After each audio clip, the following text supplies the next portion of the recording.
Our next guest, after having an incredible paranormal experience, realised that in a past life she was married to country and western singer Garth Brooks. In his past life. Are you confused? I've been since the start of the show. Well, Joanie Smedley, author of Ripples, is here to tell us a fascinating story. Well, it's lovely to meet you, it really is. Thank you. So how did this all begin then? How did you know that you was connected to Garth Brooks? Well, it started about 5 years ago. I was at that stage very depressed. I was overweight. I was almost suicidal, despite the fact that I've got a wonderful husband, still got him, wonderful son, house, no reason to be depressed, but I'd been that way on and off all my life.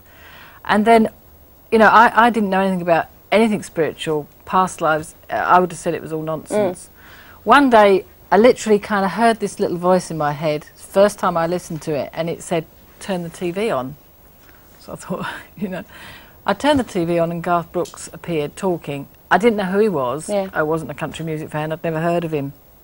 But instantly, the depression went. That was the first thing that happened. Right. Was this just on a normal TV programme? Yeah, yeah? He was just talking about a concert that was just going to be on.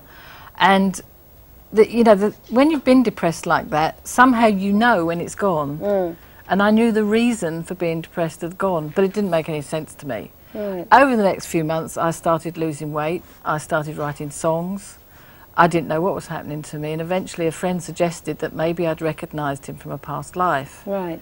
So what did you do then? Well, I went to a hypnotist to be regressed, and it was a kind of scary idea, although I've done it lots of times now. And I remembered quite vividly living in the 17th century, being married to a young man called Ryan Fitzgerald. Right. And was you sceptic at the time that you went to be regressed? I wasn't exactly sceptical, but I was open-minded, but I wasn't, you know, a real believer. I mean, now I've discovered a whole gamut of spiritual stuff that I do actually relate to. Anyway, I started to keep it as a diary, and I eventually wrote my book, Ripples, the whole thing, the whole lifetime that these two people spent together. I was called Madeline DePaul. Garth Brooks was called Ryan Fitzgerald. And I went to find the house that we'd lived in and knew all about secret rooms in it. Yeah. I came up with the date of Ryan's death, a very obscure battle at Lumley Castle on the 29th of August 1640, which has been verified. I mean, I knew nothing about history. I went on from there. I've even become a presenter of a TV show in Taunton called Girl Talk. Right. And this is all a direct result of those few seconds of putting the TV on. I mean, what did your husband think about all this?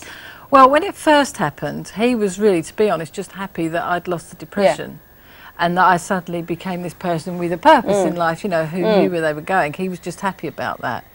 But when I went to the first hypnotic session, he had an experience there himself where he actually was spoken to by my spirit guide.